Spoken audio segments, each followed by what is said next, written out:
ကျွန်တော်ရဲ့ချမိတ်ဆွေတငယ်ချင်းများညီကိုမောင်နှမများတငယ်ချင်းများအားလုံးမင်္ဂလာပါခင်ဗျာ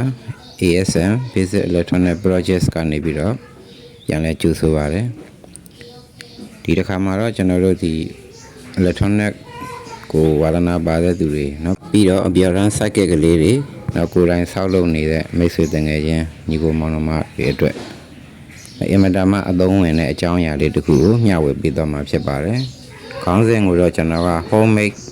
electronic tester လို့အမည်ပေးထားပါတယ်နော်။ electronic နဲ့ပတ်သက်တဲ့ဒီ component ပစ္စည်းလေးတွေပေါ့လေနော်။အဲပစ္စည်းလေးတွေကိုစမ်းသပ်တဲ့ကိရိယာပြုလုပ်နည်းလေးကိုအသေးစိတ်မျှဝေပေးသွားမှာဖြစ်ပါတယ်။နော်။ပြီးတော့ကျွန်တော်ရဲ့ဒီ ASM Basic Electronic Projects ဆိုတဲ့ဒီYouTube channel လေးကို subscribe မလုပ်ရသေးရင်လည်းเนาะ subscribe လေးတွေလုပ်ပြီးတော့အားပေးကြပါအောင်လို့เนาะကျွန်တော်ရဲ့เนาะမိတ်ဆွေတကယ်ချင်းညီကိုမောင်နှမများအားလုံးကိုเนาะဒီမေတ္တာရက်ခံပြီးတော့တောင်းဆိုပါတယ်ဒီဗီဒီယိုလေးအတူတူကြည့်လိုက်ကြရအောင်ကျွန်တော်တို့ပါဝင်တဲ့ပစ္စည်းလေးတွေကတော့เนาะ MBN အမျိုးအစား transistor လေးတစ်လုံးရယ်နောက် LED အနီရောင်အစိမ်းရောင်เนาะတစ်လုံးစီရယ်နောက်ဘာသာလေးတစ်ခုရယ်နောက်ဒီ10 kilo ohm နဲ့1 kilo ohm resistor လေးရယ်နောက် 3.7 ဓာတ်ခဲလေးတစ်လုံးเนาะဒါပဲလိုအပ်ပါတယ်အရင်ဆုံးကျွန်တော်တို့ဒီပစ္စည်းလေးကိုကြာရှည်သုံးလို့ရအောင်เนาะလွယ်တကူနဲ့ပစ္စည်းမသွားအောင်အတွက်ကျွန်တော်ကဒီframe လေးနဲ့တိဆောက်ထားမှာတိဆောက်ပြထားတာဖြစ်ပါတယ်ဒါကတော့အခုမီဒီလျှက်ဆက်မီဒီကနော်အပြက်ကအခွန်လေးကိုကျွန်တော်ယူထားတာဖြစ်ပါတယ်နော်အဲ့ဒီအခွန်လေးကိုဒါ transistor လေးတွေ LED တွေတက်ဖို့အရင်ပေါက်တာပါဒါကတော့ BC547 transistor လေးပါနော်သူ့ကိုအလဲမှာနေရာချလိုက်ပါတယ်နော်အပေါက်သေးလေးတွေ၃ပေါက်ဖောက်ပြီးတော့ဒါအလဲမှာနေရာချလိုက်တာဖြစ်ပါတယ်ပြီးရင်ကျွန်တော်တို့ LED တွေနှလုံးပေါ့နော် LED အစိမ်းရောင်နဲ့အနီရောင်မှာအစိမ်းရောင်နဲ့အနီရောင်မဟုတ်လဲအခြားရောင်သုံးလို့လည်းရပါတယ်နော်ဒီမှာတော့ကျွန်တော်ကအနီရောင်နဲ့အစိမ်းရောင်လေးတွေအသုံးပြုထားတာဖြစ်ပါတယ်နော်ဒီမှာတော့ကျွန်တော် circuit ကိုတက်ဆင်ပြီးတော့မှဒီ frame နဲ့ကိုထည့်တာမဟုတ်ဘဲနဲ့ frame ပေါ်မှာပဲတစ်ခါလဲဒီ circuit ဆောက်လိုက်တာဖြစ်ပါတယ်နော်သူကတော့ရေရှည်အသုံးခံတာပေါ့ဗျာနော်ဟိုလို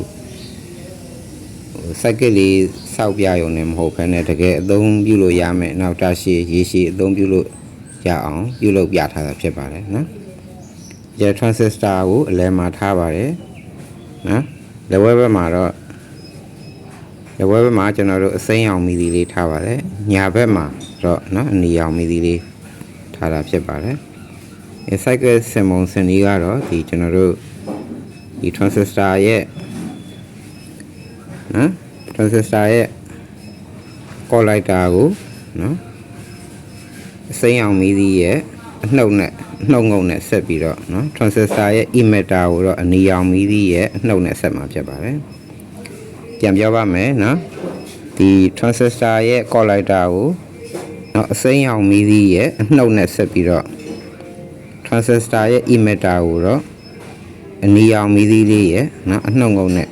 ဆက်လိုက်တာခဲတိုးလိုက်တာဖြစ်ပါတယ်နော်ကျွန်တော်ဗီဒီယိုကအအန်ကပ်ပြီးတော့ရိုက်လို့ရှိရင်လည်းဝါနေလို့ကျွန်တော်ကပ်ပြီးတော့မရိုက်တာဖြစ်ပါတယ်နော်ဒါလည်းကပ်လို့လည်းမရပါဘူးပြီးရင်ကျွန်တော်တို့ LED နှစ်ခုရဲ့နော်အပေါင်းငုတ်ကိုတော့ကျွန်တော်ဝါရိုးလေးနဲ့ဆက်လိုက်မှာပါနော် LED အနီရောင်နဲ့အစိမ်းရောင်တို့ရဲ့နော်အပေါင်းငုတ်ကလေးကိုဒီဝါရိုးလေးနဲ့နော်ဟိုဘက်ဒီဘက်ဆက်လိုက်မှာဖြစ်ပါတယ်နော်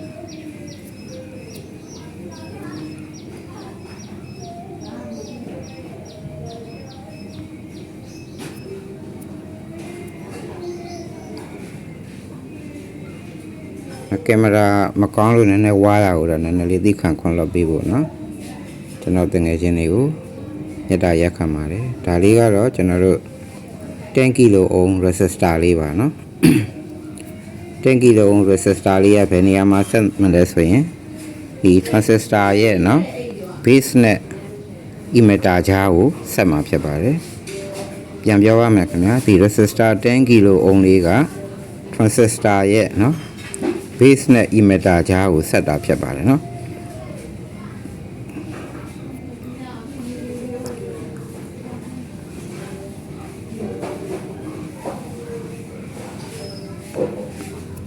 ကျွန်တော်တို့ဒီအပြင်မှာ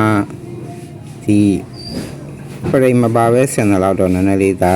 မလွယ်ဘူးပေါ့ဗျာခဲတိုးရတာနည်းနည်းအသေးစိတ်အထက်ထက်ထိโอเคไอ้10 kilo ohm resistor လေးဆက်ပြီးရနော်ဒါလေးက1 kilo ohm လေးဖြစ်ပါတယ်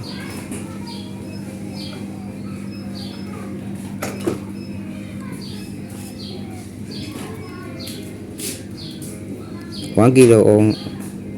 resistor လေးရတော့ကျွန်တော်တို့ဒီ transistor ရဲ့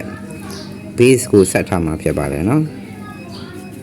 ဒီတိုင်းလေးဆက်ပြီးတော့ဒီတိုင်းပဲထားပါမယ်သူကပရိုဂျိုးနဲ့ဆက်မှာဖြစ်ပါတယ်နော်အဲကြတော့ဒီတိုင်းလေးလောလောဆယ်ဒီ transistor ရဲ့ base ကို1 kilo ohm resistor လေးတစ်ဖက်ဆက်ပြီးတော့ဒီတိုင်းလေးပဲထားလိုက်ပါဦးမယ်ဒါလေးကတော့ကျွန်တော်တို့220 ohm လေးဖြစ်ပါတယ်220 ohm resistor လေးဖြစ်ပါတယ်အဲ့220 ohm resistor ကတော့ LED ရဲ့ကျွန်တော်တို့အပေါင်းငုတ်နဲ့ဆက်တာဖြစ်ပါတယ်အဲကြ LED အပေါင်းငုတ်ကနှစ်ဖက်ကိုကျွန်တော်ကဝါယာနဲ့ဆက်ပြီးသားဖြစ်တဲ့အတွက်ဒီအနီရောင်မီးသီးရဲ့အပေါင်းငုတ်ကိုပဲဆက်ဆက်နော်ဒီအဝါရောင်မီးသီးရဲ့အပေါင်းငုတ်ကိုပဲဆက်ဆက်အတူတူပါပဲကြိုက်တဲ့ဒီဆက်လို့ရပါတယ်နော် LED မီးလုံးနှစ်ခုရဲ့အပေါင်းနှစ်ခုကဝါယာရိုးနဲ့ဆက်ပြီးသားဖြစ်တဲ့အတွက်နော်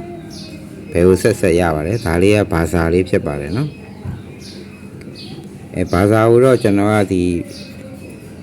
မီးလုံးဟောင်းရဲ့ဖရိန်ကအပေါ်ကအပေါက်ကွက်လက်ဖြစ်နေတဲ့နေရာကိုအတန်ထွက်လဲကောင်းအောင်လို့အဲ့ဒီတိုင်းလေးနော်တွင်းကနေပြီးတော့အဲ့လိုလေးတက်လိုက်မှာဖြစ်ပါတယ်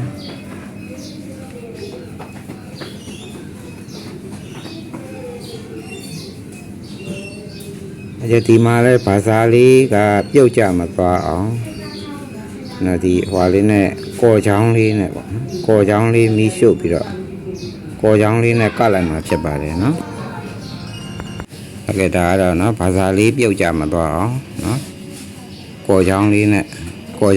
ကတ်လိုက်တာဖြစ်ပါတယ်သူ့မှာနတ်ပေါက်တော့ပါပါဒါပေမဲ့နတ်ပေါက်နဲ့ဒီဖရိန်နဲ့ကနတ်ဆုပ်ဖို့အတွက်ကကွက်တိမရတဲ့အတွက်နော်ကော်ချောင်းလေးနဲ့ပဲအဲ့လိုကော်ချောင်းလေးမီးရှို့ပြီးတော့ကတ်လိုက်တာဖြစ်ပါတယ်နော်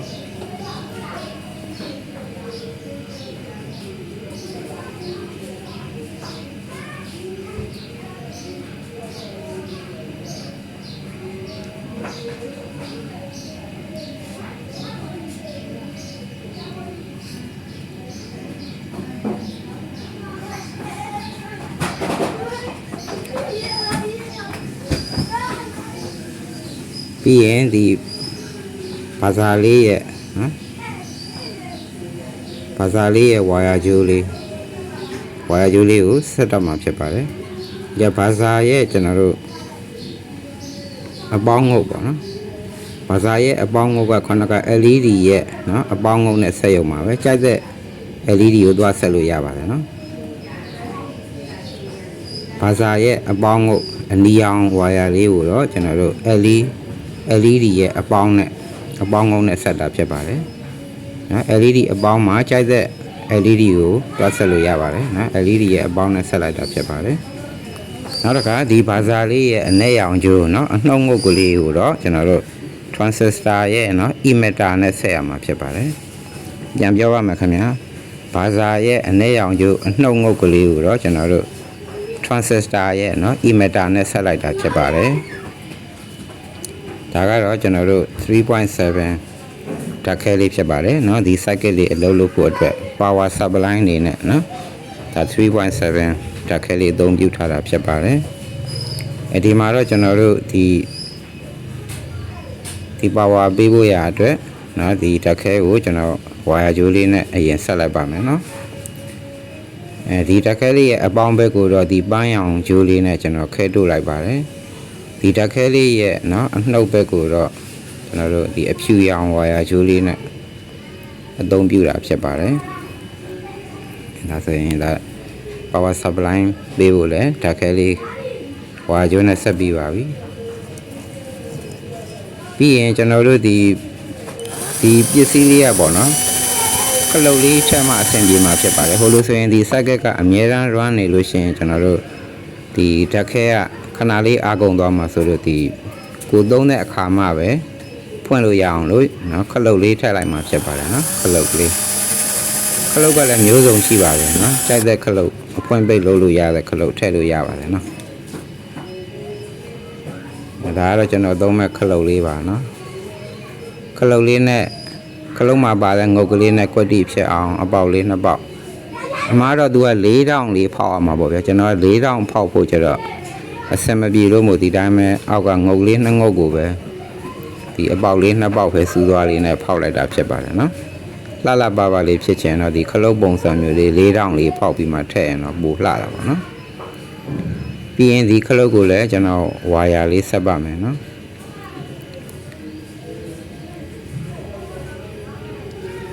ဒီမှာတော့ဒီ